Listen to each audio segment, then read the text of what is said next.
Last क्या पढ़ा था बच्चों, बताइए। लास्ट क्वेश्चन क्या करवाया था? डिस्कशन बिल्कुल लास्ट में हुआ। लास्ट क्वेश्चन बता दीजिए। ठीक है, नेक्स्ट क्वेश्चन पे आते हैं।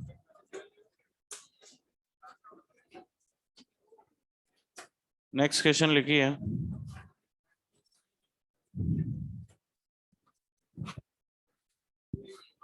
ये जो भी अपन ने क्वेश्चंस करे थे बच्चों, लेमडा बराबर एच बाय पी या एच बाय एम बी पर बेस थे।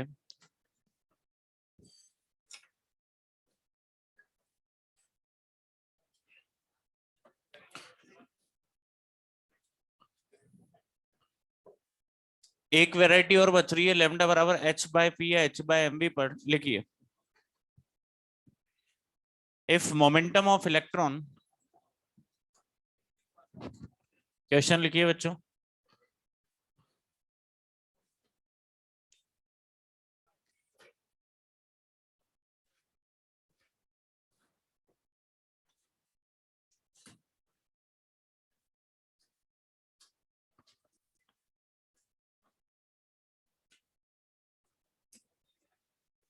लिखिए नेक्स्ट वैरायटी, नेक्स्ट क्वेश्चन लिखिए। If momentum of electron, question लिखिए, if momentum of electron is change bye,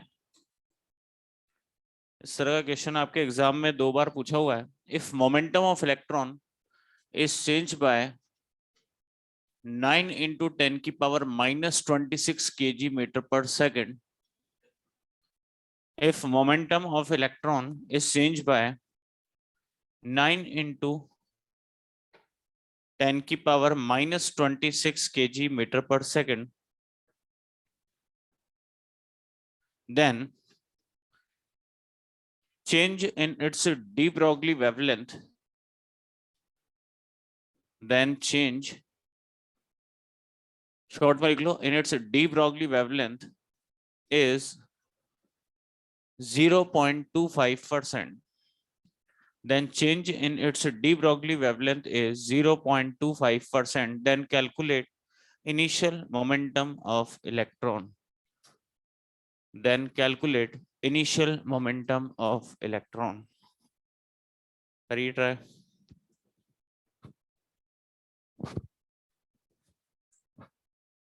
If momentum of electron is changed by p dash,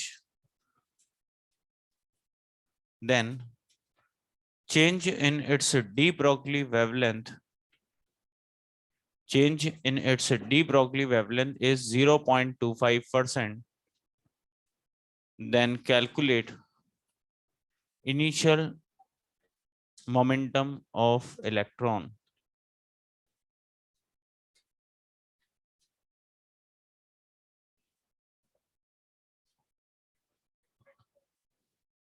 ten की power minus, correct, very good. और किसी का answer आया?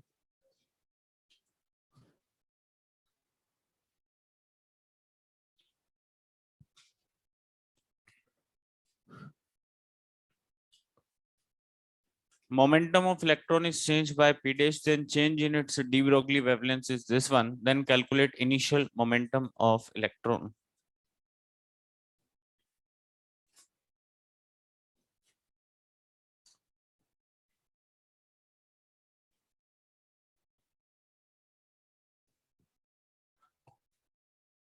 Answer, हाँ, 36 into 10 की power -24 या 3.6 into 10 की पावर -23 आ रहा है आंसर। कितने बच्चों को आ गया? बाकी सॉल्व करिए।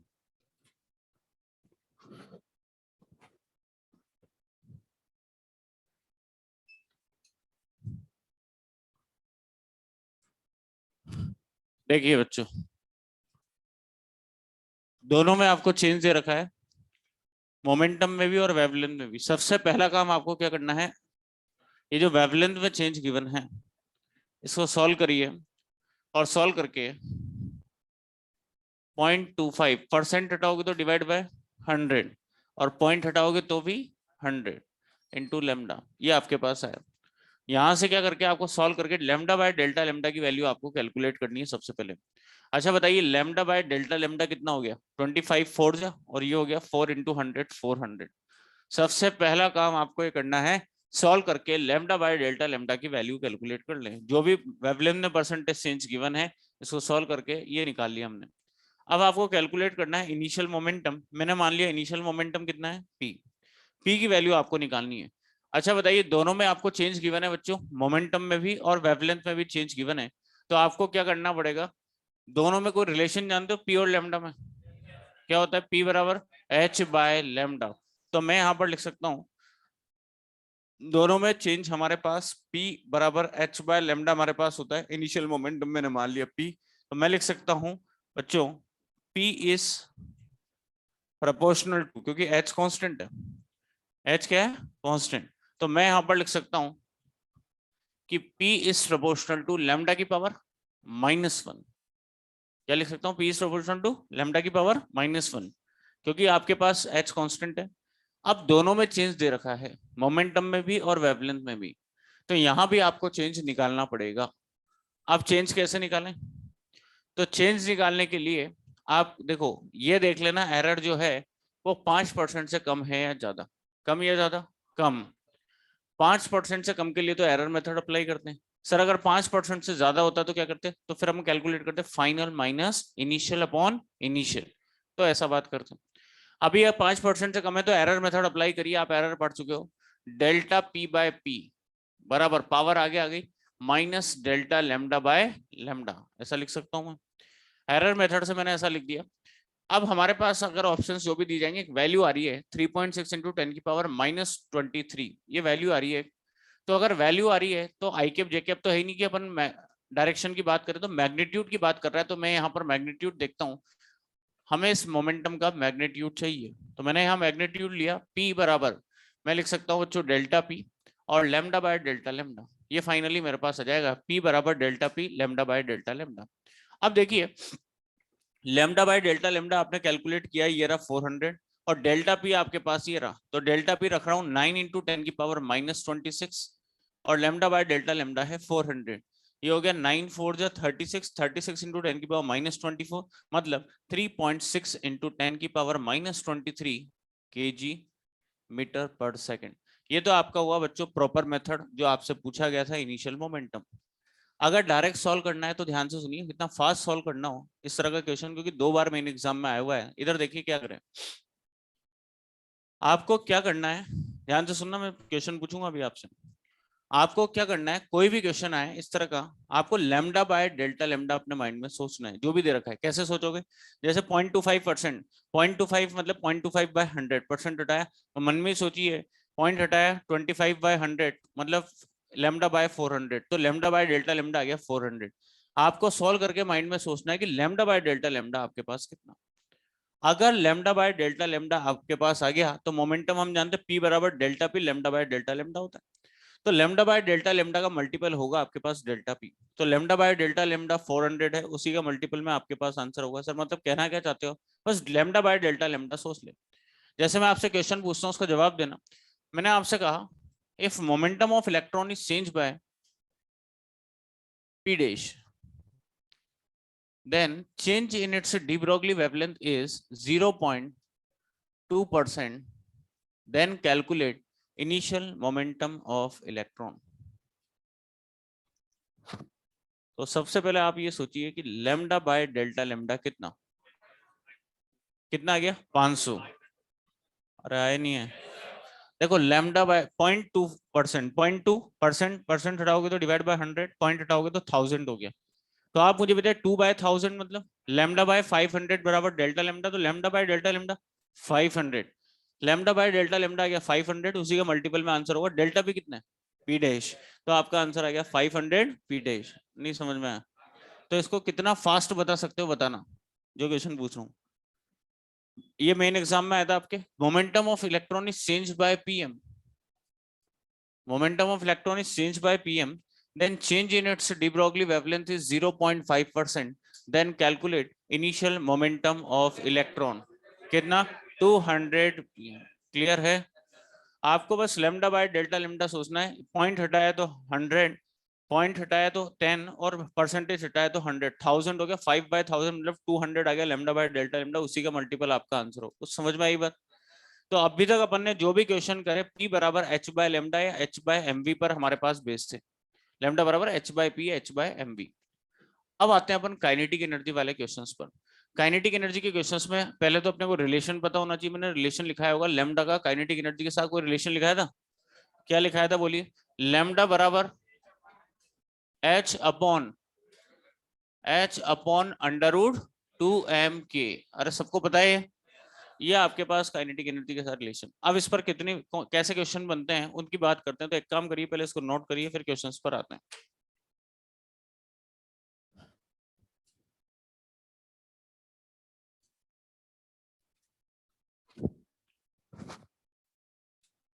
गर्मी वर्मी नहीं लग रही है आप लोगों को? कौन सा वाला एसी ऑन करवाएं? चलिए नेक्स्ट क्वेश्चन।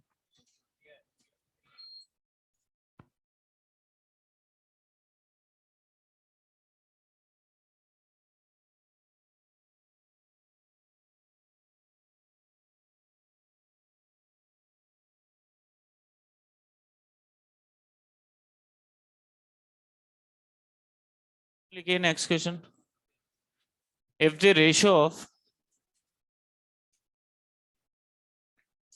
क्वेश्चन लिखिए बच्चों।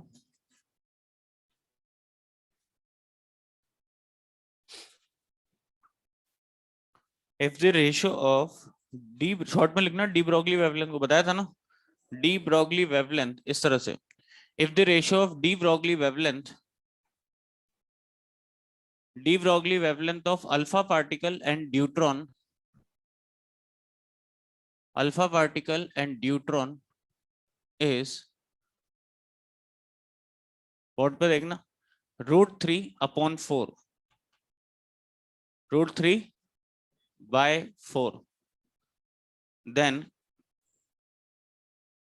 calculate the ratio of their kinetic energies, then calculate the ratio of their kinetic energies.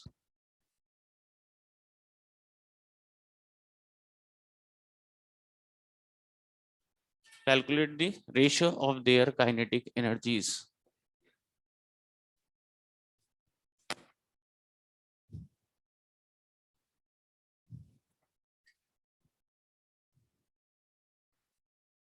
Question है, वापस सुनिए बच्चों, एक बार में ढंग से सुन लिया करो आप लोग। इफ मोमेंटम, क्या बोला था अभी आपके question? Ratio of de Broglie wavelength of alpha particle and neutron is √3/4, then calculate the ratio of their kinetic energies. कितना आ रहा है? 8/3। कितने बच्चों का आंसर आ गया? बाकी सॉल्व करिए।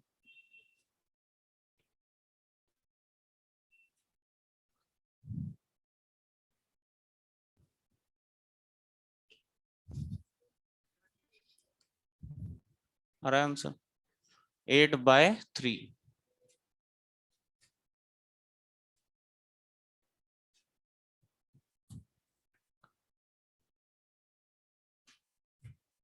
वेरी गुड, 8/3, बहुत बढ़िया। देखो बच्चों, आपके पास H फिक्स है,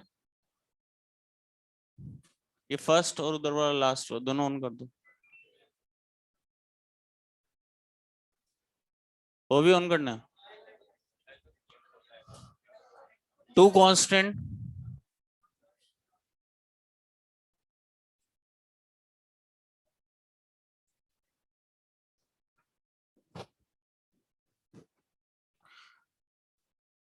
देखो आपके पास रेशियो दे रखा है। यहां से आप देखिए, हमें काइनेटिक एनर्जी का रेशियो चाहिए, तो मैं लिख सकता हूं यहां से बाकी कांस्टेंट हटाए और lambda is proportional to 1/√m_k। बच्चे स्क्वायर करूंगा तो lambda square is proportional to 1/m_k, then k is proportional to 1/√m M lambda square, ये फाइनली हमारे पास आएगा। मुझे किसका रेशियो चाहिए, काइनेटिक एनर्जी का इनकी रेस्पेक्टिवली। तो kinetic energy of alpha upon kinetic energy of neutron is equal to M lambda square by M lambda square, क्योंकि दोनों का मास डिफरेंट है। अब देखो इधर इनवर्स है, ठीक है, यहाँ इनवर्स है, तो यहाँ अगर आपके पास अल्फा है तो यहाँ भी क्या आएगा अल्फा, और यहाँ ड्यूट्रॉन तो यहाँ ड्यूट्रॉन। बताइए ड्यूट्रॉन का मास 2 times mass of proton, alpha का 4 times mass of proton. Lambda deuteron upon lambda alpha का, ड्यूट्रॉन और अल्फा का होल स्क्वायर। बताओ lambda deuteron upon lambda alpha का होल स्क्वायर मतलब 4/√3 का होल स्क्वायर। ये कैंसिल, ये तो बचा 1/2, 4 का स्क्वायर कितना हो गया, कितना हुआ, और √3 का 3, और ये कितना हो गया 8/3।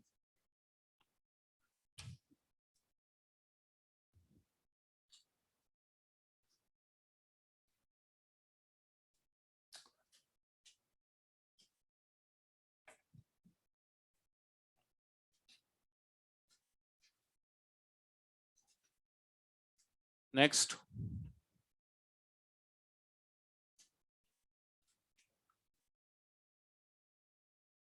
नेक्स्ट क्वेश्चन पे आते हैं, लिखिए।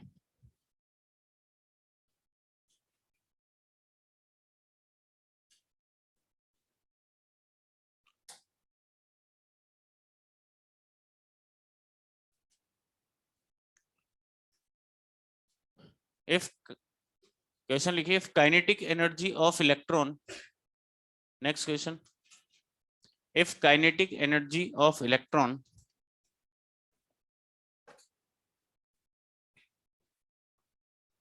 if kinetic energy of electron is decreased by, if kinetic energy of electron is decreased by 84%, then calculate first part percentage change, then calculate first part percentage change in its de Broglie wavelength, short में लिख लो de Broglie wavelength, in its de Broglie wavelength. Second part percentage change in its momentum.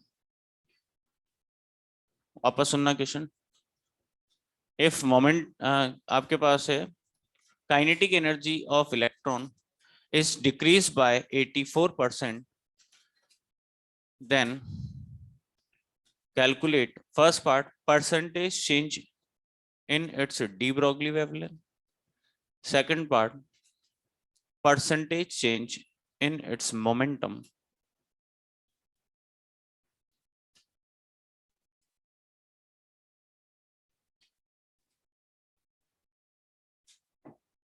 Very good, बिल्कुल correct.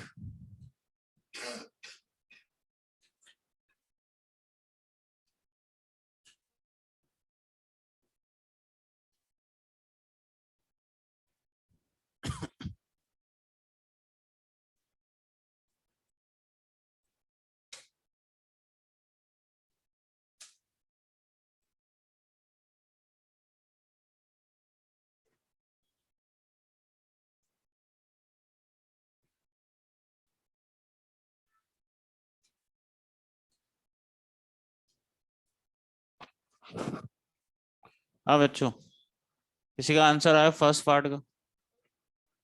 नहीं, 150%, very good, correct.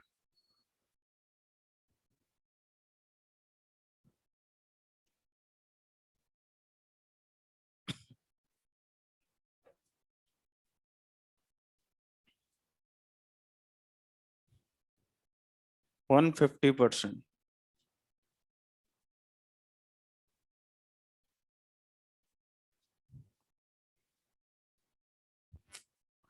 और second part का answer 60%, increase या decrease? Decrease.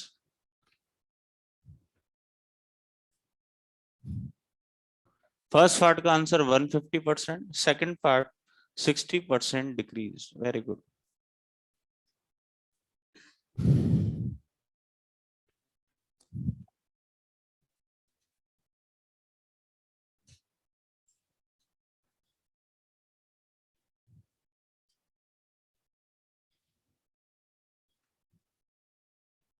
देखो कैसे attempt करें क्वेश्चन को। देखिए बच्चों, कितने बच्चों का आंसर आ गया टोटल, देखिए कुछ का ही आया। देखिए बच्चों, इस तरह का क्वेश्चन कैसे सॉल्व करें। आपसे कहा गया है काइनेटिक एनर्जी चेंज कर रहे हैं H upon under root 2m के। पहले लेमडा का काइनेटिक एनर्जी के साथ रिलेशन लिख लिया हमने, ऐसा कुछ। अब आपसे कहा है कि काइनेटिक एनर्जी चेंज करेंगे। अच्छा, इलेक्ट्रॉन की अगर काइनेटिक एनर्जी चेंज कर रहे हैं तो क्या H और 2m में अभी कोई चेंज आएगा? नहीं। तो मैं लिख सकता हूँ बच्चों lambda is proportional to 1 upon root के। इस वैरायटी पर बच्चों 4 क्वेश्चन बनते हैं, 2 तो मैंने आपको करा दिया। परसेंटेज चेंज इन, या तो डी ब्रॉगली वेवलेंथ पूछ ले जो अभी पूछा है, परसेंटेज चेंज इन मोमेंटम, या फिर परसेंटेज चेंज इन मास, या फिर percentage change in kinetic energy. ये 4 वैरायटी हमारे पास बनती है। अगर हमारे पास एक चीज वेरी कर रहे हैं, बाकी की 3 वैरायटी बन जाएगी आपके, कोई भी एक चीज चेंज करेंगे तो हमें रिलेशन पता होना चाहिए कौन चेंज हो रहा है, किसके लिए पूछा गया है। ठीक है, तो आप मुझे बताइए अभी पूछा है फर्स्ट पार्ट आपके परसेंटेज चेंज इन डी ब्रॉगली वेवलेंथ। अगर 5% से ज्यादा होता है तो हम अप्लाई करते हैं कौन सा मेथड? एरर। एरर मेथड यहाँ, सॉरी, 5% से कम के लिए एरर और 5% से ज्यादा के लिए final minus initial upon initial. तो वेवलेंथ में परसेंटेज चेंज निकालना मतलब λ2 माइनस λ1 अपॉन λ1, और ये वैल्यू आपको निकालनी है बच्चों परसेंटेज में, ये वैल्यू निकालनी है। मोमेंटम में परसेंटेज चेंज पूछता तो मैं लिखता P2 minus P1 upon P1। Kinetic में पूछे K2 minus K1 upon K1। मास में percentage change final minus initial upon initial. अब आप ये देखिए, ये वैल्यू निकालनी है, इसका मतलब क्या कैलकुलेट करना है। देखिए मैं यहाँ डिवाइड लगा देता हूँ दोनों तरफ λ1 का, तो मैं लिख सकता हूँ λ2 बाय λ1, इधर डिवाइड लगाऊंगा तो -1, ये λ1 बाय λ1 हो जाएगा 1, और परसेंटेज में निकालना तो इंटू 100। ये आंसर आ गया आपका। बस यहाँ पर आपको किसकी वैल्यू पुट करनी, λ2 बाय λ1, आंसर आ गया। अब λ2 बाय λ1 कहाँ से लाएं? यहाँ से कैलकुलेट कर सकते हो λ2 बाय λ1 की वैल्यू। तो λ2 बाय λ1 हो जाएगा under root of K1 bye K2। बताइए बच्चों, पहले काइनेटिक एनर्जी 84% डिक्रीज करिए तो पहले कितनी होगी? 100। अगर 100% था K1, अब काइनेटिक एनर्जी डिक्रीज कर दी 84%, तो बताइए बच्चों K2 रह कितना गया? 16%। ये 16% रह गया, मतलब 10/4, मतलब 5/2।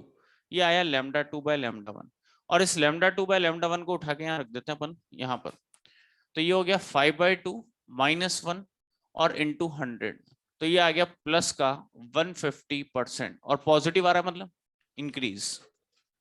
ये तो बात हुई वेवलेंथ ने परसेंटेज चेंज, ये तो फर्स्ट पार्ट। अब आते हैं अपन बच्चों सेकंड पार्ट पे। सेकंड पार्ट क्या पूछा? मोमेंटम में परसेंटेज चेंज। इधर देखो बच्चों से, मोमेंटम में चेंज पूछ रहा है और काइनेटिक में दे रखा है क्वेश्चन में। तो क्या मोमेंटम का काइनेटिक के साथ कोई रिलेशन जानते हो? क्या होता है? क्या P बराबर अंडर रूट 2m के, ये होता है या नहीं? अरे बोलो, होता है। तो क्योंकि आपसे क्या है काइनेटिक चेंज हो रही है और मोमेंटम में परसेंटेज चेंज निकालना है, तो आप मुझे बताइए मोमेंटम में परसेंटेज चेंज मतलब, ये तो हमारे पास रिलेशन हो गया P बराबर अंडर रूट 2m के, ये तो चेंज नहीं होगा, तो P is proportional to root के। मोमेंटम में परसेंटेज चेंज पूछ रहा है मतलब final minus initial upon initial, ये वैल्यू निकालनी है आपको परसेंटेज में। डिवाइड लगाइए दोनों तरफ P1 का, तो P2 बाय P1 -1, इधर डिवाइड लगा P1 बाय P1 1 हो गया, और परसेंटेज में निकालना है इंटू 100। बस यहाँ P2 बाय P1 की वैल्यू पुट करनी है। P2 बाय P1 कहाँ से आएगा? यहाँ से, तो P2 बाय P1 आपके पास आ गया under root of K2 by K1। Kinetic energy पहले कितनी थी? 100, कितने डिक्रीज होगी? 84, तो K2 कितना रह गया? 16, ये आ गया 4/10 मतलब 2/5। यहाँ पर आप रख दीजिए P2 बाय P1 आ गया 2/5 -1 इंटू 100, और ये वैल्यू आ जाएगी माइनस का 60%। नेगेटिव आ रहा मतलब डिक्रीज। दो ऑप्शन दे सकता है, 60% इंक्रीज, 60% आपके पास डिक्रीज। मोमेंटम की अगर बात करें तो इस तरह से अटेम्प्ट करना है आपको। इस तरह का अगर आपके कोई क्वेश्चन आता है, आप चाहो तो ऐसे भी कर सकते थे, ऐसा नहीं है। ये काइनेटिक एनर्जी मान लीजिए पहले 1 थी, ठीक है, lambda is proportional to 1/√k, first part की बात कर रहा हूँ। काइनेटिक एनर्जी पहले आपके पास मान लीजिए λ2/λ1 अगर आप रख रहे हो, ऐसा नहीं 100 मानो, आप कुछ बच्चे ऐसा भी मानते हैं k1/k2 रख रहे हैं ना, पहले काइनेटिक एनर्जी 1 थी, कितने डिक्रीज होगी 84%, मतलब 0.84, तो रह कितनी गई 1 में से 0.16, बात वही है, वही आएगा 16 बाय, ठीक है ना, सॉरी k2/k1, ठीक है ना, ठीक है, पॉइंट हटाओगे 100 बाय, यही आ रहा है ना, k1/k2 आएगा यहाँ, क्या आएगा k1/k2, k1/k2, ये k1 1 था, k2 0.16, वही आ जाएगा आपके पास। और डायरेक्ट कैसे करोगे, देखो डायरेक्ट कैसे करना है, देखो बच्चों, लैम्डा और काइनेटिक एनर्जी की बात कर रहे हैं, ठीक है, बताइए, इधर देखो बच्चों, जब आपके काइनेटिक 1 तो लैम्डा कितना 1, जब काइनेटिक 1 तो लैम्डा 1, अच्छा बताओ जब काइनेटिक 2 तो लैम्डा 1/√2, खोपड़ा खराब है क्या, लैम्डा है 1/√k। अच्छा बताइए काइनेटिक एनर्जी 84% डिक्रीज हुई, मतलब काइनेटिक कितनी रहेगी 16, तो लैम्डा कितना, पहले अगर आपके काइनेटिक कितनी थी 100, कितनी थी 100, तो लैम्डा बताओ तो, आप लोग बच्चों जवाब दिया करो, जवाब नहीं दोगे तो मैं देखो क्वेश्चन कैसे खत्म होता है, ये ऐसे हो जाता है। चलिए नेक्स्ट क्वेश्चन पे आते हैं, नहीं तो मैं भी क्या है फिर टोन चेंज कर लेता हूँ अपनी पढ़ाने की, क्वेश्चन ही तो कराना ना, तो फिर ठीक है, मैं खुद ही सॉल्व कर दूंगा, आप आराम से देखते रहो। नेक्स्ट क्वेश्चन लिखिए, नेक्स्ट क्वेश्चन लिखिए बच्चों, क्वेश्चन है potential energy, potential, next question लिखना बच्चों,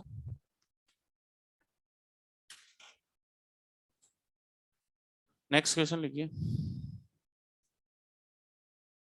potential energy of particle, potential energy of particle can be represented as, potential energy of particle can be represented as, ये लिखिए इक्वेशन,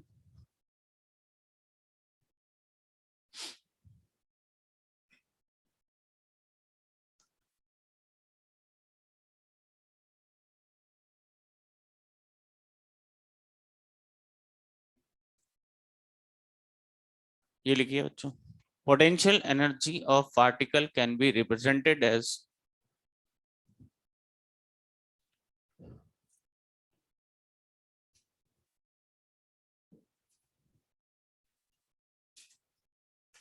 लिख लिया, दो रीजंस में आपको दे रखी है potential energy, potential energy of particle can be represented as this one, आगे लिखिए, if de Broglie wavelength in both cases, if d, short में लिखना, if de Broglie wavelength in both cases, in both cases is λ1 and λ2, λ1 and λ2, दो cases है, first case ये, second ये, इसके corresponding D Broglie wavelength λ1 और मान लो इसको, and total energy of particle, and total energy,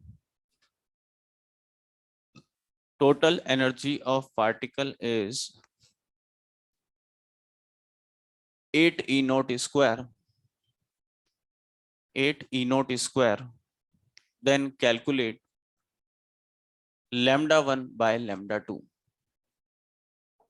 λ1/λ2 की वैल्यू बताइए,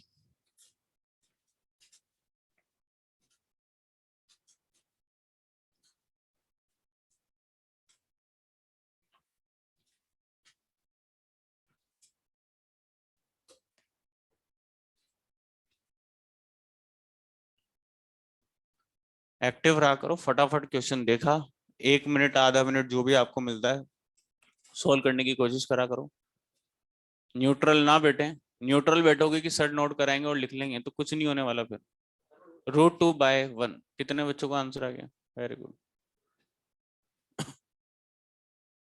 कोशिश करा करो।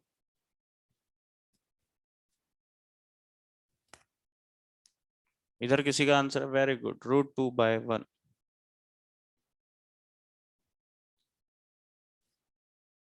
जिसका आंसर आता जाए बताते जाए।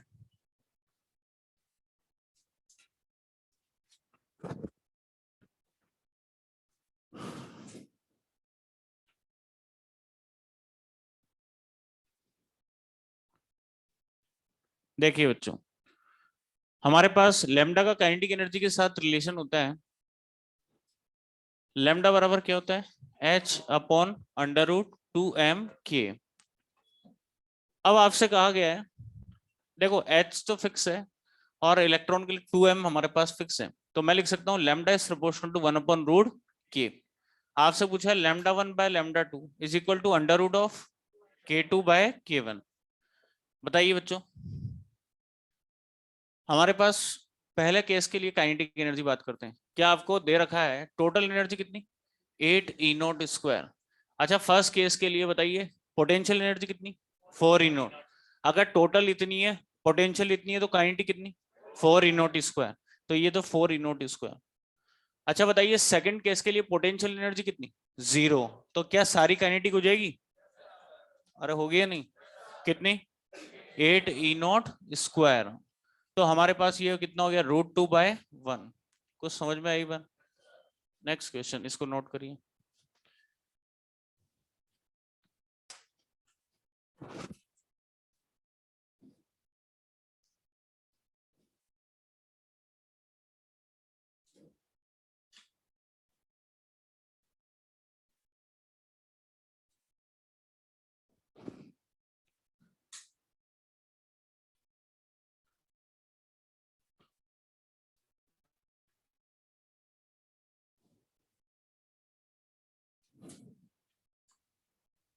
लिखिए, अब आते हैं अपन बच्चों पोटेंशियल काइनेटिक एनर्जी के मिक्स, और अपन एक काम करते हैं पोटेंशियल वाले क्वेश्चंस करते हैं, ठीक है। तो नेक्स्ट रिलेशन बताइए, पोटेंशियल का क्या, लेमडा के साथ रिलेशन जानते हो क्या होता है, लेमडा बराबर H/√2m/q_v। जानते हो या नहीं, अच्छा। तो इस पर बेस क्वेश्चन स्टार्ट करते हैं। पहला क्वेश्चन लिखिए इसके लिए,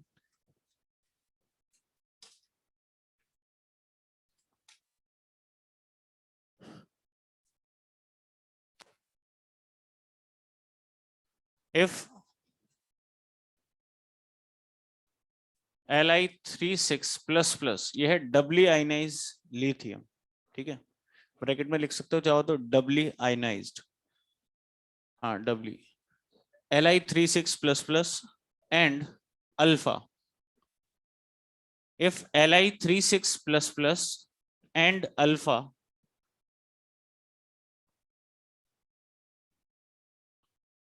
doubly ionize lithium and alpha, both are accelerated through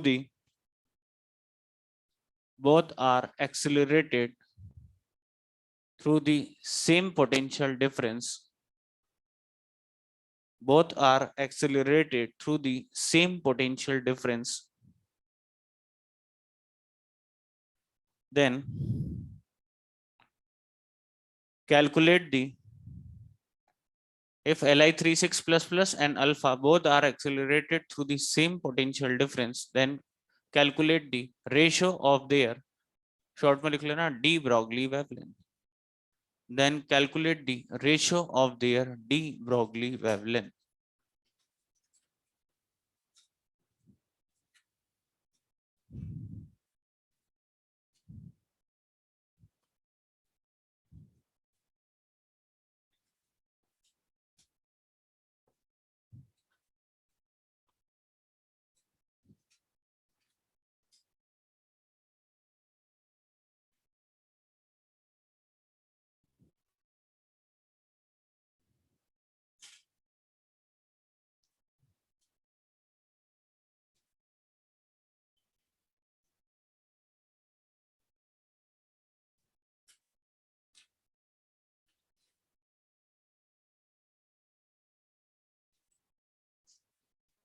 आया क्या आंसर, कितना आ रहा है, 2/3, 2/3 का रूट मतलब √2/3। कितने बच्चों का आंसर आ गया? Very good.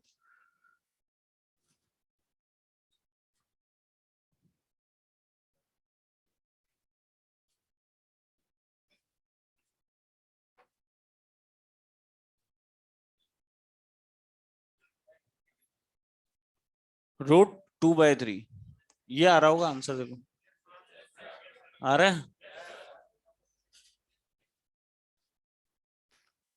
देखो बच्चों, आपसे क्या है, potential same, H fix, to fix, ठीक है। अब आप मुझे बताइए, लेमडा इज प्रोपोर्शनल टू, मैं लिख सकता हूँ 1/√m/q। अब मुझे एक चीज बताइए, lambda lithium upon lambda alpha is equal to √mq/mq। बताइए, देखो इनवर्स है बच्चों, यहाँ लिथियम तो यहाँ, और यहाँ अल्फा तो यहाँ अल्फा। तो बताइए अल्फा का मास 4 टाइम्स मास ऑफ प्रोटॉन, और चार्ज कितना अल्फा का? 2 टाइम्स चार्ज ऑफ प्रोटॉन, ठीक है। लिथियम का मास 6 नहीं होगा, 6 mp। मैं आपको बताऊं अप्रोक्सीमेट मास जो होता है, इधर देखना बच्चों सब, न्यूक्लियर फिजिक्स में पढ़ोगे आप। टोटल मास जो होता है एटम का, वो होता है उसके न्यूक्लियस का मास। भाई सारा एटम का मास कहाँ होता है? उसके न्यूक्लियस में।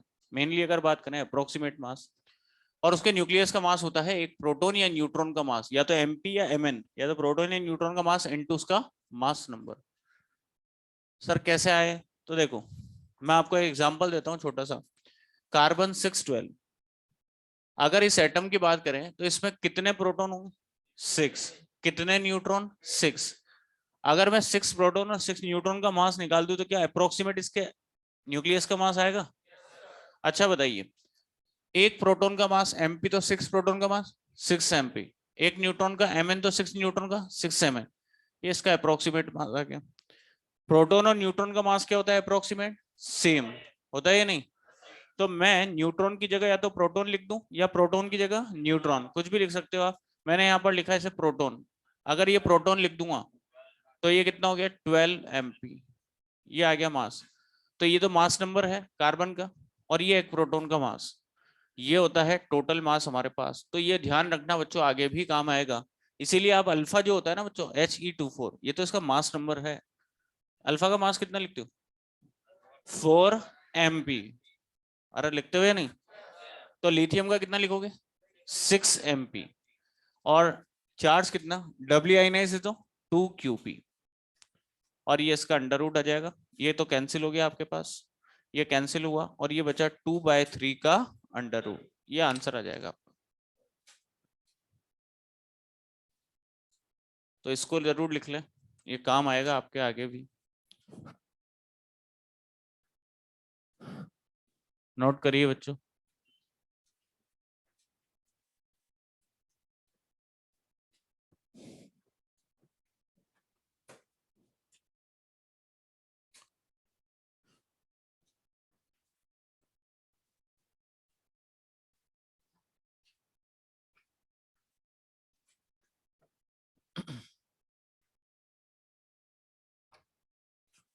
Next question.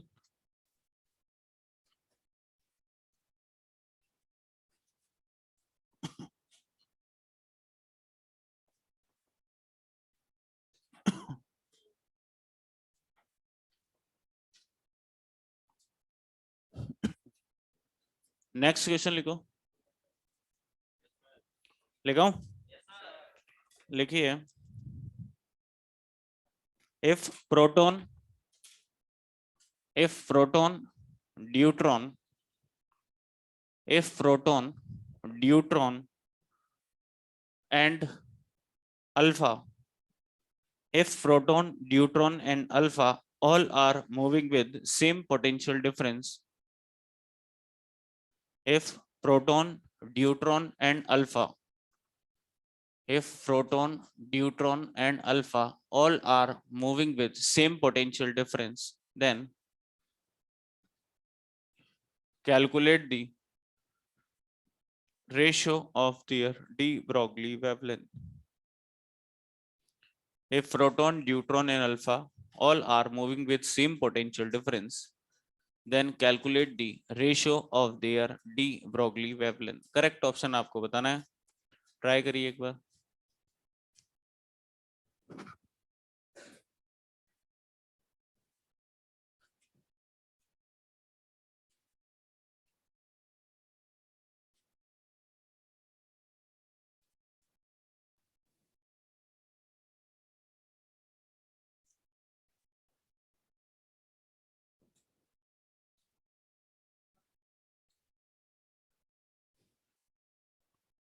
कौन सा आएगा?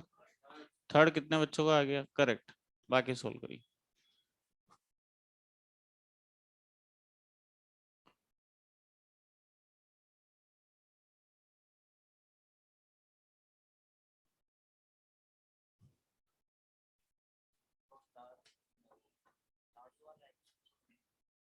ड्यूट्रॉन, वो तो आपको पता होना चाहिए बेटा. ड्यूट्रॉन पे चार्ज होता नहीं होता, मैंने तो लिखवा दिया आपको सब.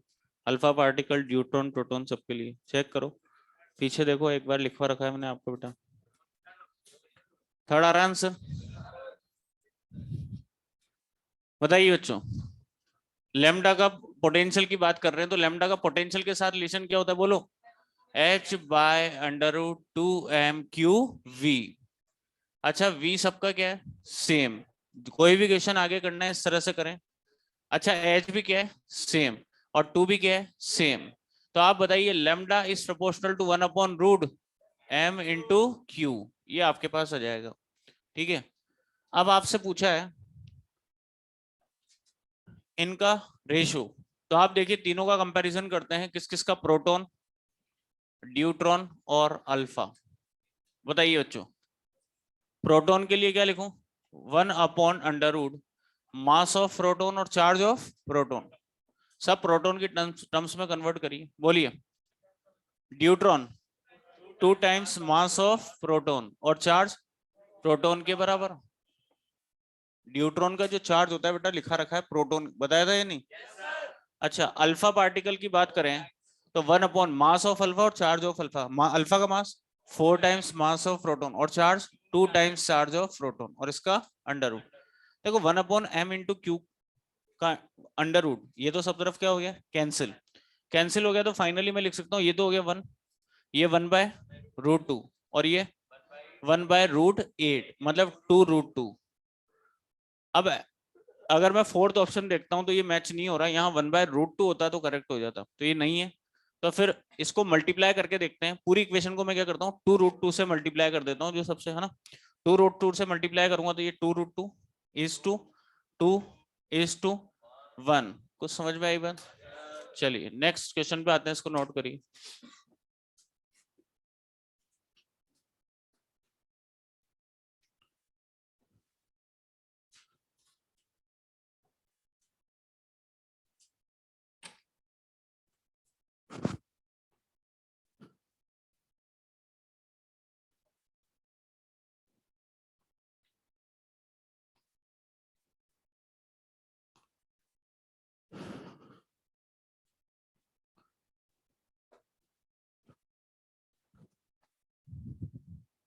नेक्स्ट क्वेश्चन लिखो.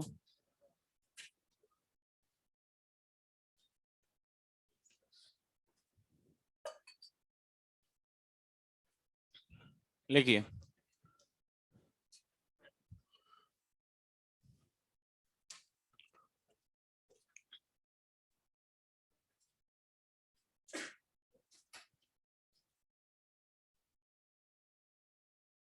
लिखो.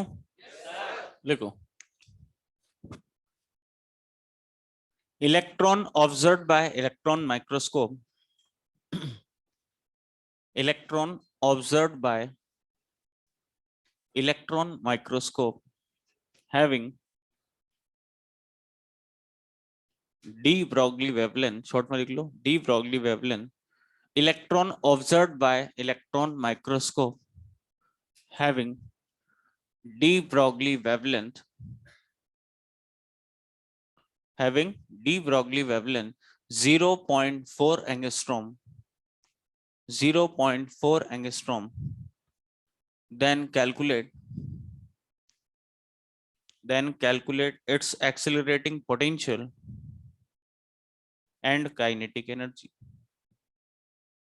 Calculate its accelerating potential. Potential बताइए पहले तो कितना होगा?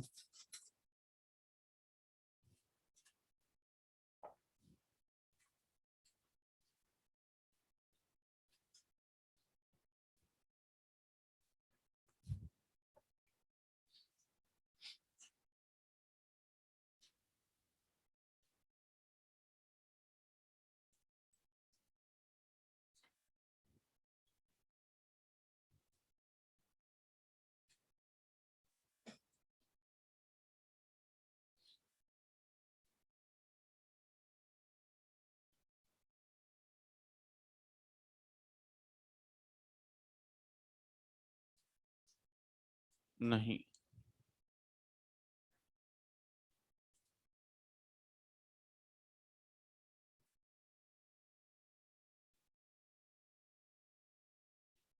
Very good.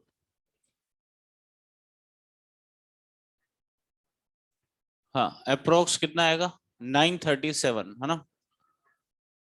कितने बच्चों का आंसर आ गया? 937.5। और काइनेटिक कितनी इलेक्ट्रॉन वोल्ट में? 937.5 इलेक्ट्रॉन वोल्ट।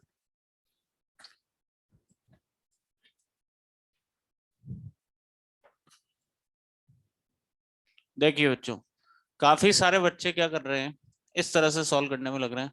लैम्डा बराबर h upon under root 2m/v।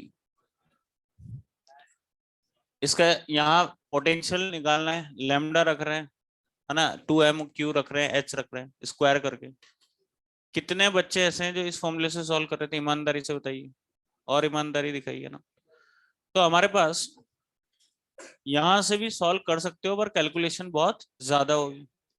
तो आसान तरीका क्या है, मैंने आप लोगों को बताया था, कभी भी आपसे काइनेटिक एनर्जी की बात पूछे तो potential is a measure of kinetic energy. मैंने आप लोगों को बोला था ये लाइन, कभी भी आपसे कहा जाए कैलकुलेट काइनेटिक एनर्जी, तो ध्यान रखना potential is a measure of kinetic energy. पहले काइनेटिक पूछे तो सबसे पहला काम है पोटेंशियल निकालें।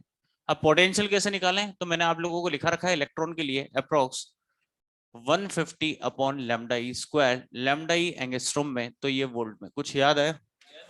और यहां से मैं लिख सकता हूं पोटेंशियल कितना आ गया बच्चों बताइए, 150 upon lambda E square, lambda ई एंगस्ट्रॉम में कितना 0.4 और इसका स्क्वायर, तो ये वोल्ट में आपके पास आ जाएगा। और ये कितना आ रहा है बच्चों? Approx 937.5 volt.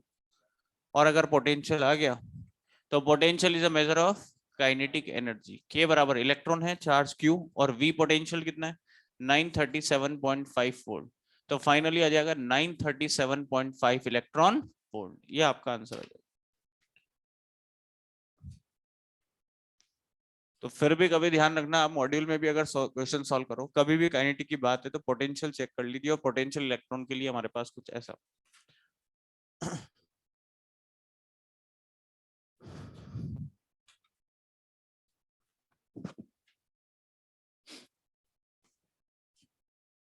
नेक्स्ट क्वेश्चन पे आते हैं।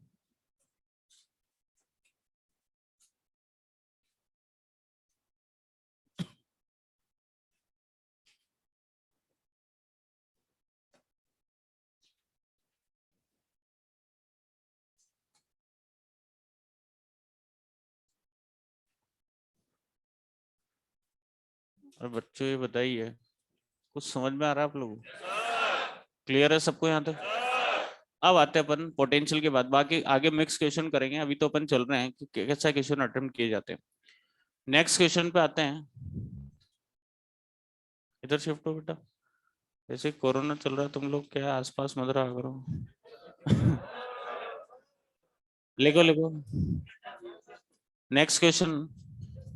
अच्छा, मैंने आपको गैसेस मॉलिक्यूल्स के लिए कुछ बताया क्या अभी? एक क्वेश्चन उसका भी सॉल्व करिए, लिखिए, हेडिंग लिखो, D Broglie wavelength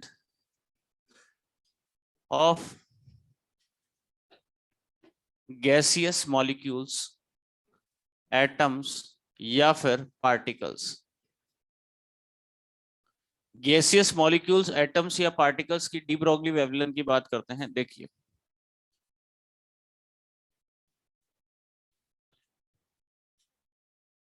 D Broglie wavelength of gaseous molecules, atoms या पार्टिकल्स की अगर बात करें, उनकी डी ब्रोगली वेवलेंथ देखिए। देखो क्या आप बता सकते हो बच्चों गैसियस मॉलिक्यूल्स की एवरेज काइनेटिक एनर्जी कितनी? F/2 kT। कुछ याद है? कुछ ही बच्चों को याद है शायद, बाकी तो आवाज जवाब देते ही नहीं है। आप मुझे बताइए के क्या है? Boltzmann constant. क्या के की वैल्यू जानते हो? 1.38 इंटू 10⁻⁻23। सबको पता है? Very good. यूनिट बताओ तो। जूल पर केल्विन। यूनिट ध्यान रखें, जूल पर केल्विन। एफ क्या होता है? Degree of freedom. Mono atomic gas के लिए 3, मतलब ट्रांसलेटेड डिग्री ऑफ मोशन। और अगर डायटोमिक है H2O2 5, translatory plus rotational degree of motion. और वाइब्रेशनल तो बहुत हाई टेम्परेचर पर आती है, उसकी तो अपन बात नहीं कर रहे। अगर अपन यहां पर बात करें तो गैसियस मॉलिक्यूल्स का ट्रांसलेशन भी हो रहा है, ट्रांसलेशन के साथ साथ रोटेशन भी हो रहा है हमारे पास। क्या हो रहा है? ट्रांसलेशन और रोटेशन। पर रोटेशन जो ऑब्जर्व किया गया वो ट्रांसलेशन के कंपैरिजन में नेग्लिजिबल था, तो वो डिग्री ऑफ मोशन हमारे पास यहाँ काउंट नहीं की जाती, भले ही कोई सी भी गैस हो, मोनो एटोमिक, डायटोमिक या पॉली एटोमिक गैस हो। डिग्री ऑफ फ्रीडम हम यहाँ पर कितनी लेंगे? Translated degree of motion 3/2 kT। ध्यान रखना, कोई भी गैस हमारे पास है, मोनो, डाई या पॉली, केवल एक ही फॉर्मूला अप्लाई करना है। गैस अगर ऐसा नहीं हो कि मोनोएटॉमिक की जगह डायटोमिक हो तो आप यहाँ 5 कर दे, ऐसा मत करना, ध्यान रखना। कोई सी भी गैस हमारे पास हो, एक ही फॉर्मूला है, और अगर इसकी काइनेटिक एनर्जी इतनी है तो लैम्डा हमारे पास आ जाएगा H/√2m k। के की जगह कितना? 3/2 kT। ये 2 से 2 कैंसिल, तो डी ब्रोगली वेवलेंथ कितनी? H/√3m k। के क्या है? Boltzmann constant. T temperature in kelvin. ये हमारे पास रहेगा। कोई सी भी गैस है, केवल एक ही फॉर्मूला यूज लेना है गैसेस मॉलिक्यूल्स के लिए, ये वाला। अब क्वेश्चन कैसे पूछा जाता है, इस पे क्वेश्चन सॉल्व करते हैं, फटाफट इसको लिखिए।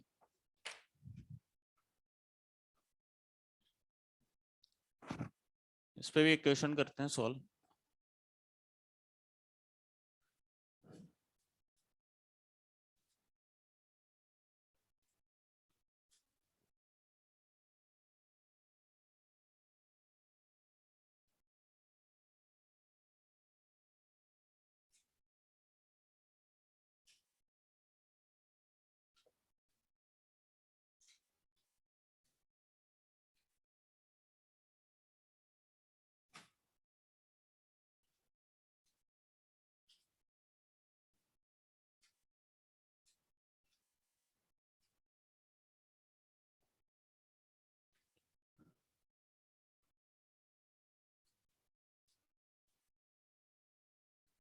देखो बच्चों, क्वेश्चन क्या है? If ratio of de Broglie wavelength of H2 and O2, ये आपको दे रखा है 8/√3। If H2 is at 927 degree Celsius then calculate the temperature of O2। करिए ट्राई, क्वेश्चन लिखा हुआ है आपके।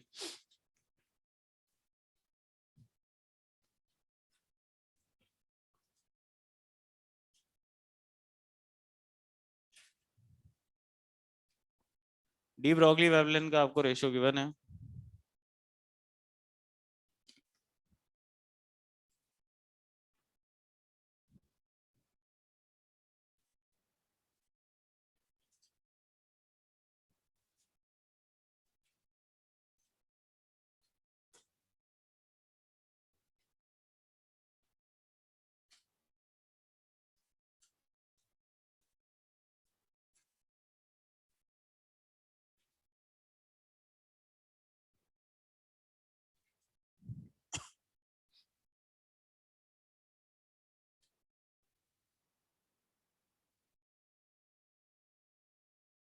Correct, 1600 kelvin.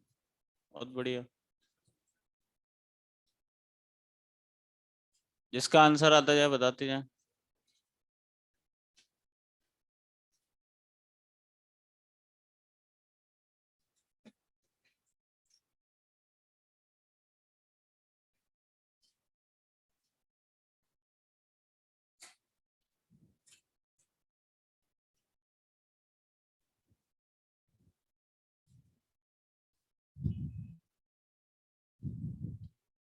आया बच्चों आंसर?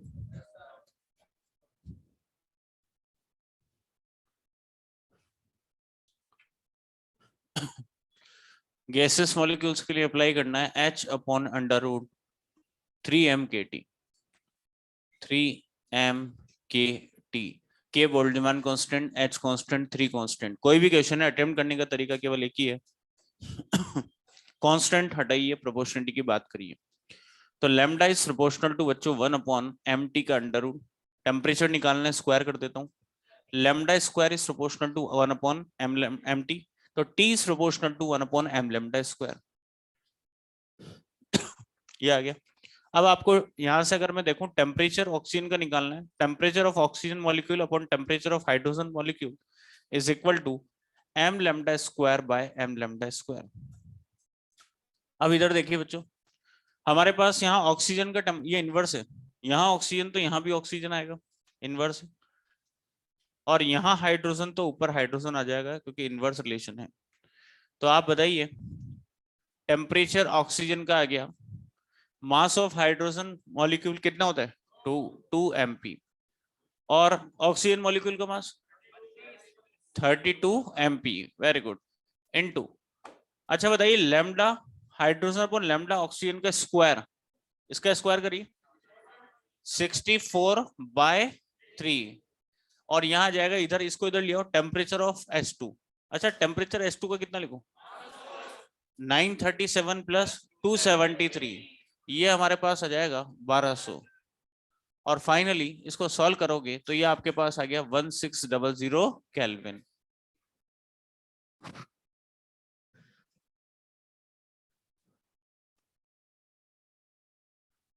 बहुत बढ़िया बच्चों, वेरी गुड। इधर भी सबका आंसर आ गया।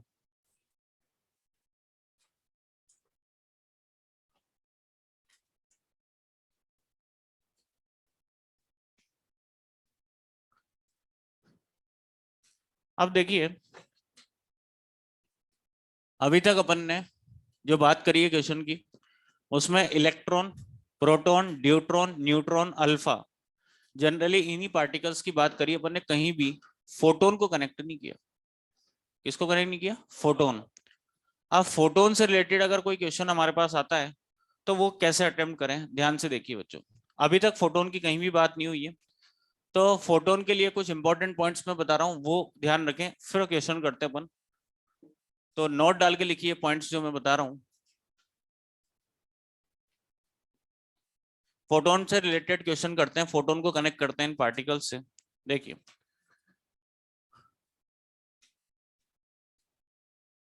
फर्स्ट पॉइंट, अगर आपको बोला जाए बच्चों एनर्जी, क्या बोला जाए? एनर्जी।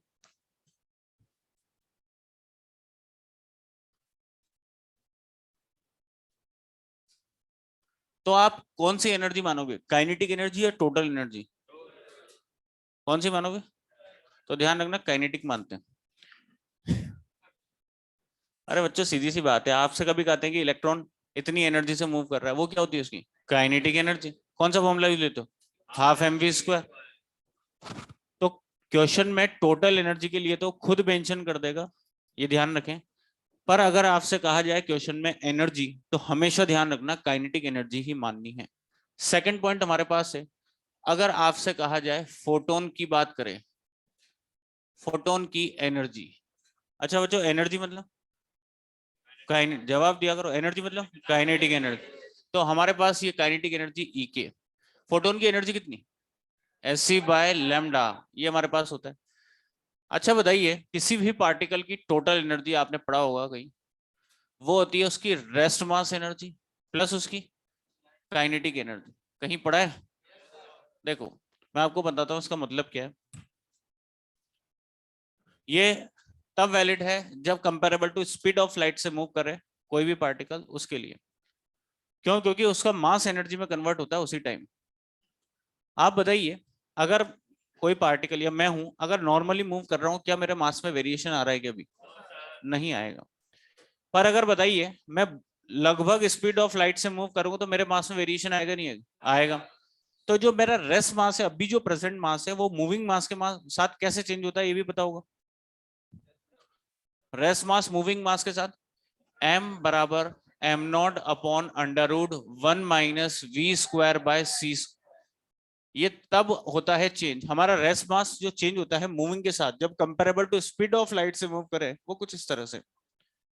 तो अगर हम किसी भी पार्टिकल को नॉर्मली मूव कर रहा है, कोई मास में वेरिएशन नहीं आएगा, पर अगर स्पीड ऑफ लाइट से फेंकेंगे तो इसका मास चेंज होगा ऐसे। तो आप बताइए इसका जो रेस्ट मास है वो किस में कन्वर्ट होने लग जाएगा? एनर्जी में। तो देखिए ये पार्टिकल आइंस्टीन के अकॉर्डिंग मास एनर्जी में कन्वर्ट होता है, आपने पढ़ा होगा E बराबर mc²। मास किस में कन्वर्ट होता है? एनर्जी में।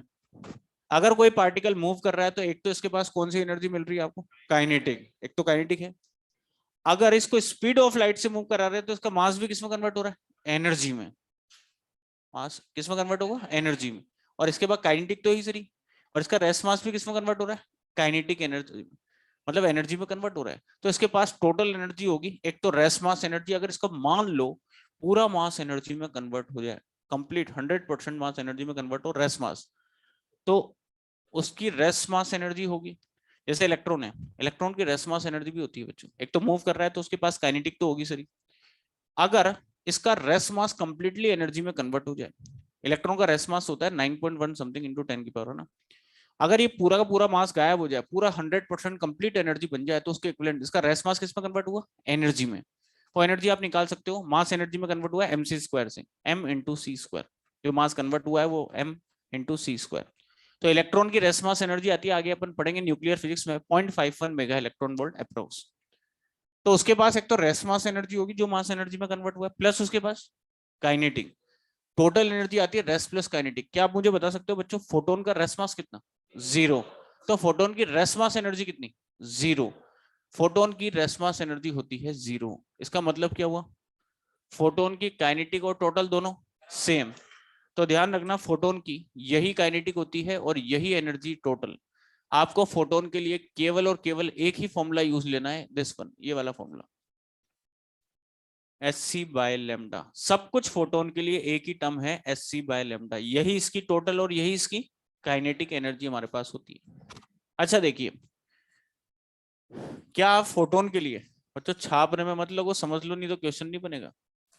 क्या आप फोटोन के लिए, या फोटोन की जगह एक काम करते हैं, बात करते हैं इलेक्ट्रॉन की। अच्छा बताइए, क्या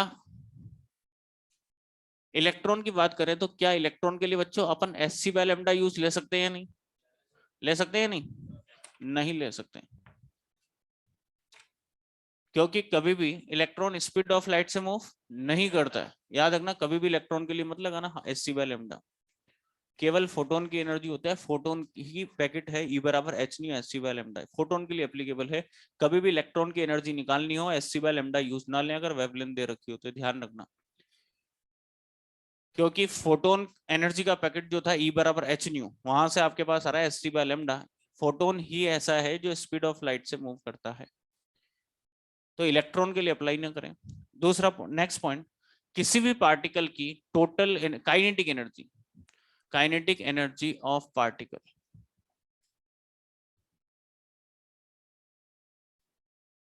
बताइए किसी भी पार्टिकल की काइनेटिक एनर्जी के बराबर हाफ mv²। अरे होता है या नहीं? ये काइनेटिक एनर्जी होती है हाफ mv² किसी भी पार्टिकल की। अच्छा बच्चों ये बताओ, क्या आप लोग फोटोन के लिए के बराबर हाफ mv² यूज ले सकते हो या नहीं? क्यों? मास डिफाइंड नहीं है। Very good. क्या फोटोन का मास पता है क्या आपको? मूविंग मास पता है? नहीं पता है तो फिर आप उसके लिए यूज नहीं ले सकते। फोटोन के लिए कभी भी हाफ mv² यूज ना लें, मास डिफाइंड नहीं है। तो फिर फोटोन की काइनेटिक एनर्जी क्या यूज लोगे? Sc/λ। एक ही फॉर्मूला है फोटोन का, तो बस फोटोन वर्ड आए तो Sc/λ ही यूज लेना, उसकी सब कुछ वही है, वही काइनेटिक और वही काइनेटिक एनर्जी, वही टोटल एनर्जी। अच्छा, किसी भी पार्टिकल की total energy, total energy of particle, किसी भी पार्टिकल की आइंस्टीन के अकॉर्डिंग टोटल एनर्जी E बराबर mc², mc²। किसी भी पार्टिकल, ये रिलेशन क्या कहता है मैं आपको बताऊं, देखो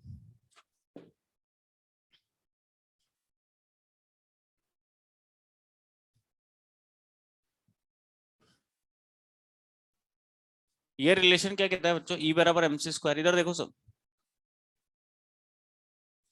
ई बराबर एम सी स्क्वायर। ये रिलेशन ये कहता है कि हमारे पास मास को एनर्जी में और एनर्जी को मास में कन्वर्ट किया जा सकता है, जहां सी स्क्वायर जो है कन्वर्जन कोफिशिएंट है, जिसकी वैल्यू गलती से स्पीड ऑफ लाइट के स्क्वायर के बराबर आती है। ये ट्रीट करता है ऐसे कन्वर्जन कोफिशिएंट जो मास को एनर्जी में और एनर्जी को मास में कन्वर्ट करता है। और हमारे डेली लाइफ में आप देख सकते हो, क्या मास एनर्जी में कन्वर्ट होता है क्या? नहीं होता। जलाते हैं, इंसान को जलाते हैं तो मास किस में कन्वर्ट होता है? एनर्जी में। तुम तो मतलब तुम है ना, बिहार से हो ना तुम? बिहार वाले बच्चे क्या मारने जलाने ऐसा।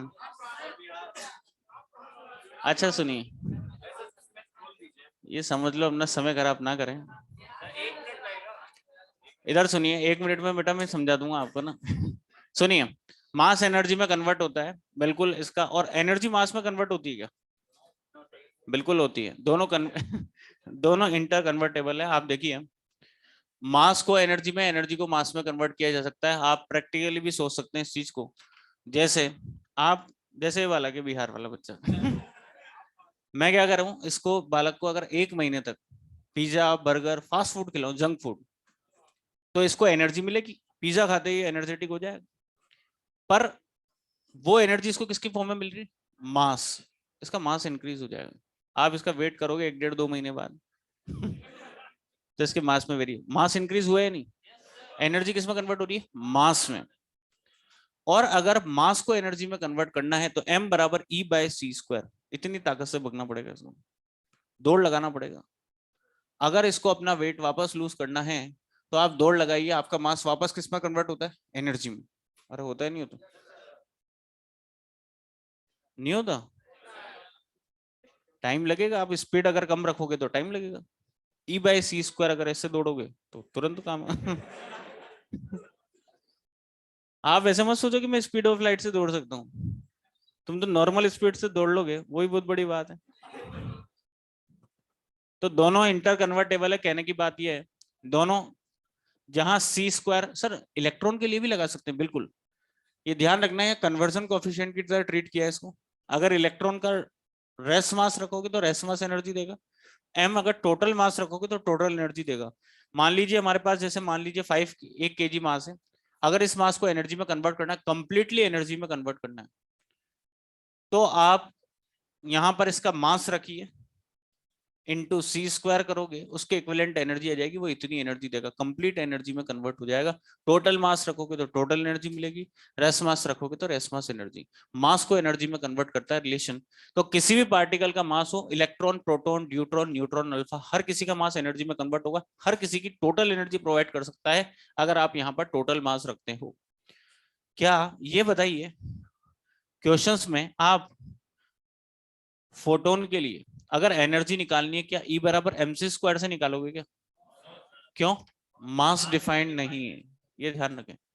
मास निकालना हो, इफेक्टिव मास, वो अलग बात है, एनर्जी निकालनी हो तो ये फॉर्मूला यूज न लें। तो फिर फोटोन की टोटल एनर्जी के लिए formula S C by lambda. Photon के लिए बच्चों सब कुछ एक ही फॉर्मूला है, एस सी बाय लेमडा, यही इसकी टोटल और यही इसकी काइनेटिक। अब ये पॉइंट्स अपन क्वेश्चंस में कैसे यूज लेंगे, मैं क्वेश्चन कराता हूँ आपको, उससे आपको क्लियर होंगे। तो ये पॉइंट लिखिए, क्वेश्चंस पर आते हैं अपन। हाँ बेटा।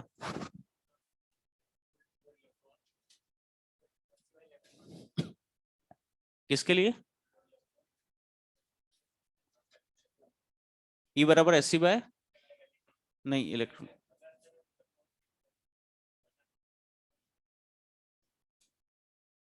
एनर्जी निकालनी हो हाफ एम बी स्क्वायर, मास पता है ना आपको?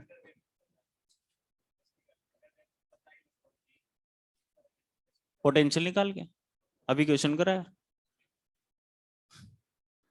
अभी पोटेंशियल दिया था क्या इलेक्ट्रॉन का, इलेक्ट्रॉन माइक्रोस्कोप वाला क्वेश्चन देखो, वेवलेंथ बता थी ना, कैसे निकाली उसकी एनर्जी, समझ में आ गई बात?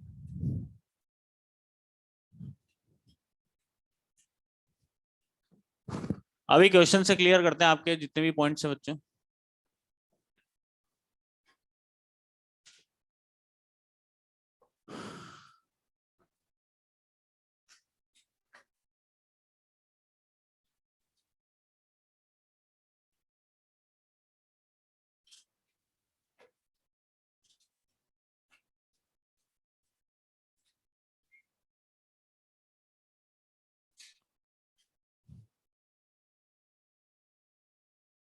क्वेश्चन लिखा हूं?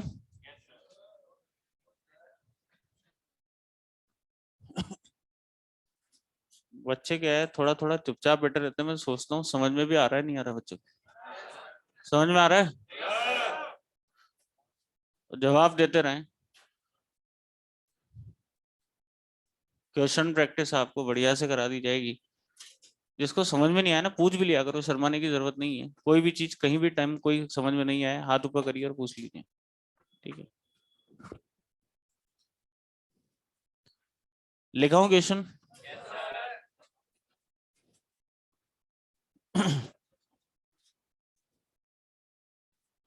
वेरी गुड बेटा। ये कौन सा बालक है? बालक कह रहा है सर मास तो कांस्टेंट होता है ना। Very good. कांस्टेंट नहीं, बालक उसका बात कह रहा है कि किसी पार्टिकल का मास, हाँ फोटोन का मास कांस्टेंट होता है क्या बेटा, पता हो तो? फोटोन का मास पता है? तुम्हारा खोपड़ा फोड़ो यहाँ से।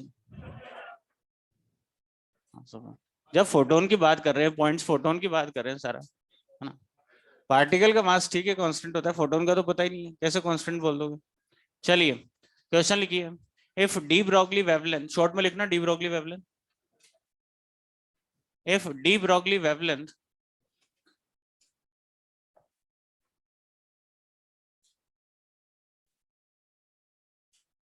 बेटा अगर सी से कम स्पीड से, मतलब कंपेरेबल टू सी से मूव नहीं करे, तो फिर एनर्जी रिलेट होता है हाफ एम वी स्क्वायर।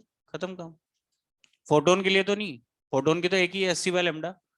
पर अगर कोई भी पार्टिकल कंपेरेबल टू सी से मूव नहीं कर रहा है, तो फिर हम यूज लेंगे हाफ एम वी स्क्वायर, ठीक है ना? क्योंकि उस टाइम मास एनर्जी में कन्वर्ट नहीं होगा, रेस्ट मास एनर्जी की बात नहीं की जाएगी फिर। अच्छा लिखिए, क्या लिखा रहा था मैं आपको?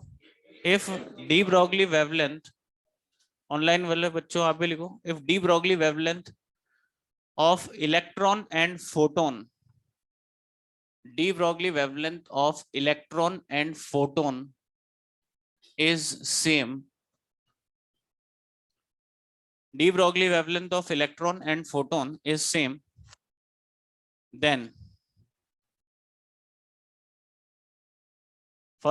then calculate, first part था calculate ratio of their total energies, calculate ratio of their total energies, ये तो फर्स्ट पार्ट है, calculate ratio of their total energies. Second part, relate their total energies, relate, first part है calculate ratio of their total energies, और second part है relate their total energies. इधर देखो बच्चों, पहले अगर टोटल एनर्जी का रेशियो पूछ रहा है तो उसके लिए ये ऑप्शन है, इनमें से बताना है क्या आंसर आएगा।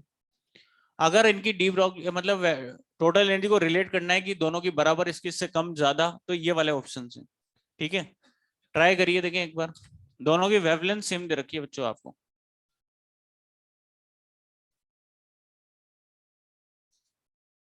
इलेक्ट्रॉन की वेलोसिटी है बेटा ना, V by two C by V, C by we.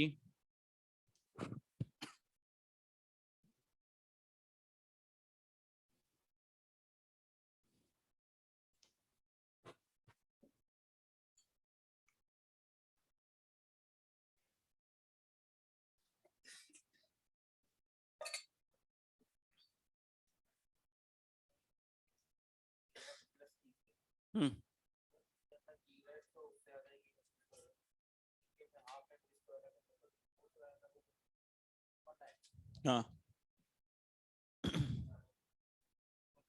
अभी सब समझ में आएगा, पहले क्वेश्चन सोल्व करो, भी बताएंगे आपको। काइनेटिक एनर्जी होती है नहीं होती, कोई पार्टिकल मूव करता है, होती है ना?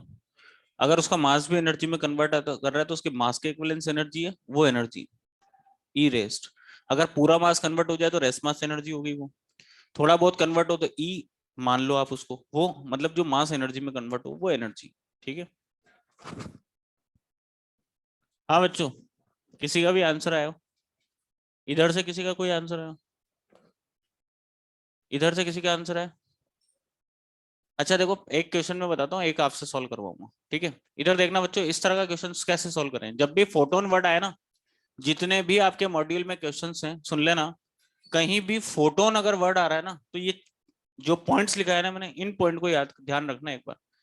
इन पर आ जाना, डायरेक्ट फोटोन वर्ड आती, अदरवाइज क्वेश्चन सोल्व होने में तकलीफ होगी। देखो, दोनों की total de Broglie wavelengths same है और आपसे कहा है टोटल एनर्जी का रेशियो। पहला पार्ट, इलेक्ट्रॉन की टोटल एनर्जी और फोटोन की टोटल एनर्जी का रेशियो। क्या बता सकते हो? इलेक्ट्रॉन की टोटल एनर्जी, किसी भी पार्टिकल की टोटल एनर्जी ई बराबर mc²। क्या इलेक्ट्रॉन के लिए अप्लाई कर सकते हैं या नहीं?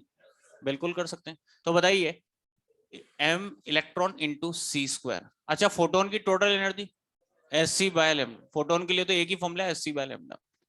इतना कितने बच्चों ने लिख लिया था? देखिए, ठीक है, टोटल एनर्जी का रेशियो पूछ रहा है तो इतना तो आपको करना ही पड़ेगा।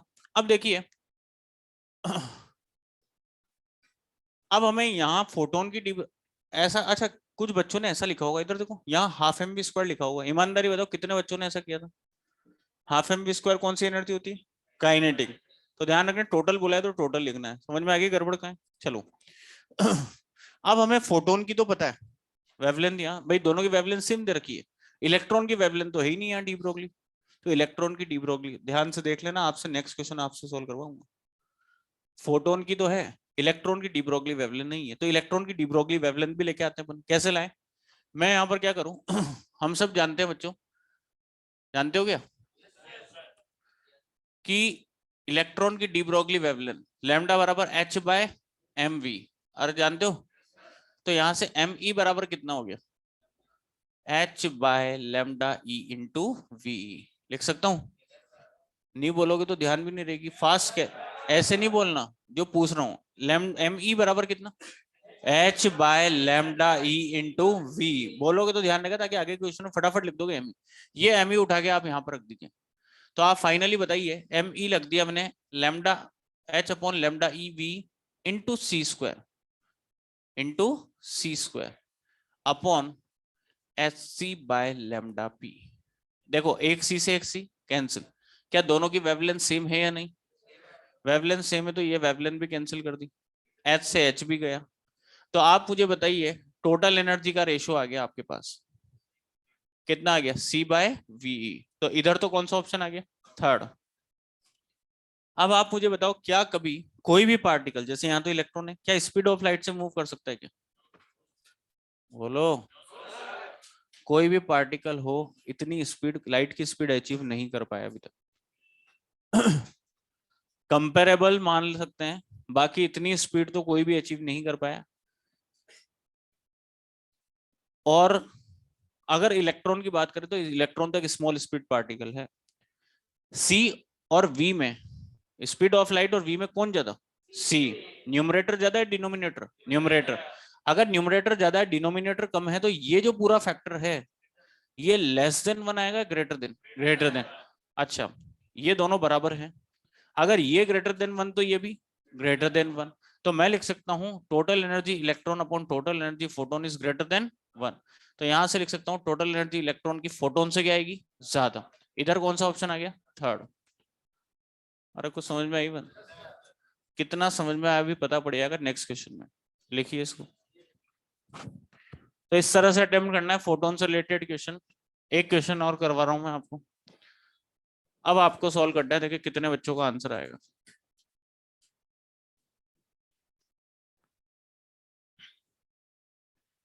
एनर्जी वाला देखो, वापस रिपीट करता हूँ, ये तो कैंसिल हो गया, ये आगे c/v।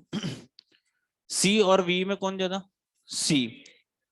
ये ज्यादा होगा कम होगा तो ये फैक्टर ग्रेटर देन 1, ये ग्रेटर देन 1। ऑनलाइन वाले बच्चों को बता रहा हूँ, ये ग्रेटर देन 1 हो गया, दोनों बराबर है। ये ग्रेटर देन 1 तो ये भी ग्रेटर देन 1, ये ग्रेटर देन 1 तो लैम्डा टोटल एनर्जी इलेक्ट्रॉन की फोटोन से क्या आ गई? ज्यादा। नेक्स्ट क्वेश्चन पे आते हैं।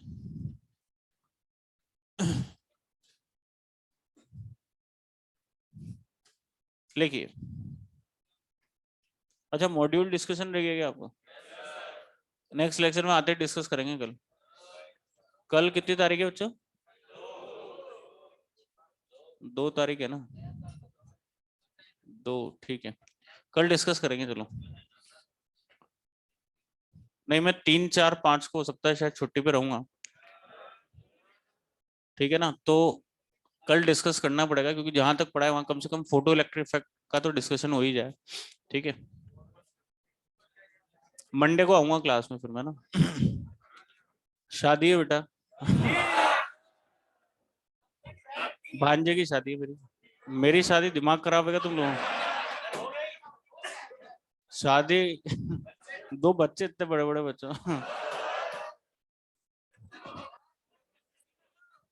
9 साल का बेटा एक तो मेरा।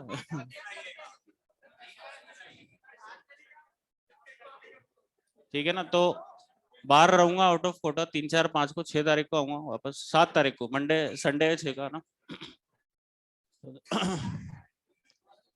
तो चलिए, इसका एक क्वेश्चन तो सॉल्व करो। लिखिए, एक मिनट लगेगा क्योंकि इसी से कनेक्टेड है बच्चों, है ना। लिखो। अब देखते हैं कितने बच्चों का आंसर है। सिमिलर यही प्रोसेस है, देखें आप कितने बच्चे सॉल्व कर पाते हैं। लिखो, वो जो पहले वाला क्वेश्चन था ना, सुन रहे हो, वहां टोटल एनर्जी की जगह काइनेटिक एनर्जी कर दो बस। अब सॉल्व करके बताओ। पूरा क्वेश्चन वैसे ही लिख लो जैसे लिखा हुआ है, लिखा देता हूं मैं आपको। If D Broglie wavelength, short में लिखो D Broglie wavelength, if D Broglie wavelength of electron and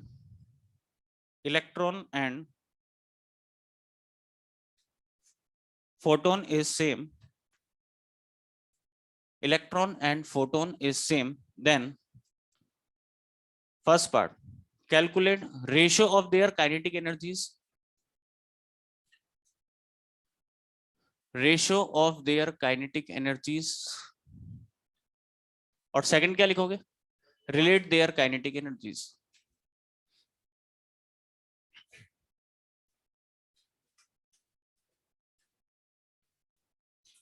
आप सॉल्व करिए।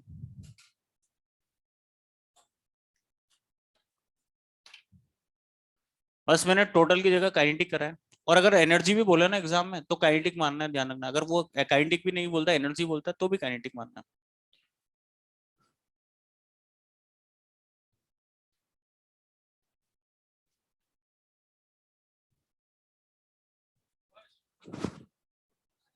इधर कौन सा ऑप्शन, फर्स्ट, फर्स्ट आ रहा है क्या? वेरी गुड बच्चों।